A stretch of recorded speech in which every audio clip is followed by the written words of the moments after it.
Hier, je vous ai parlé du congrès des libéraux fédéraux qui avait lieu à Montréal, mais depuis, Rebel News a sorti son reportage sur cet événement, 30 minutes où la présumée journaliste et militante Alexa Lavoie court après des ministres qui veulent rien savoir d'y parler. Yves Boisvert parlait de journalisme d'embuscade à propos de Rebel News, mais oui, il y a l'embuscade, mais c'est pas tant que ça du journalisme, là, c'est plus un sketch, un long sketch. Il n'y a aucune nouvelle information qui sort de ça, et c'était particulièrement intense pour la secrétaire d'État à la nature, Nathalie Provost, anciennement de l'organisation Police se souvient, qui a été pistonnée à 3 occasions différentes par Mme Lavoie au sujet du contrôle des armes à feu. La première fois, Mme Provost a essayé la stratégie de l'ignorer. Plusieurs Canadiens là, qui, eux, suivent la loi, ont des armes. Merci Donc, beaucoup. vous n'avez pas le droit de me toucher. Madame, madame? vous devenez harcelante, là. Pourquoi vous écoutez pas les Canadiens?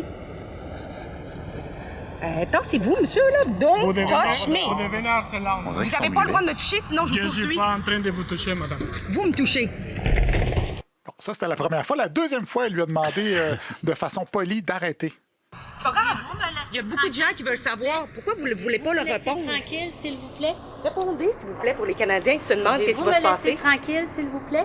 Monsieur Anam Das Sagari ne croit même pas à au programme des libéraux. Je ne répondrai pas à vos Vous êtes questions. une libérale, vous êtes élue. Vous devez rendre des comptes, madame. Ça n'a pas marché non plus. Alors, la troisième fois, elle s'est dit qu'il valait mieux en rire qu'en pleurer. Est-ce que vous poussez l'agenda du lobby Poli se souvient? Ouais.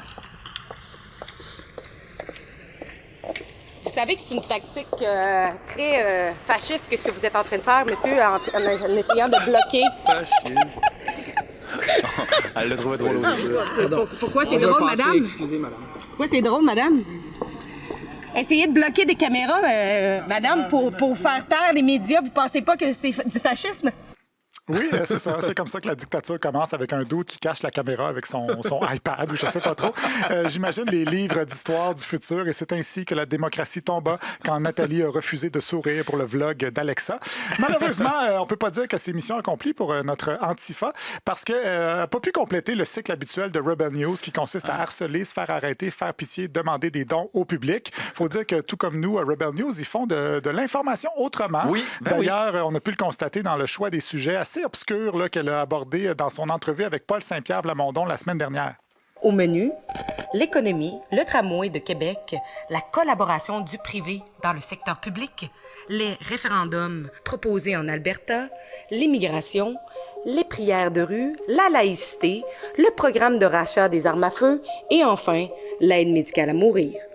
Des sujets rarement abordés dans les médias traditionnels, mais qui préoccupent directement bon nombre d'entre vous. Enfin, on parle de ces sujets underground-là. Il y en a, je ne sais même pas c'est quoi, laïcité. En tout cas, j'espère que la prochaine fois, elle va oser aussi s'attaquer à des sujets aussi ignorés que les cônes oranges, le Canadien ou la météo.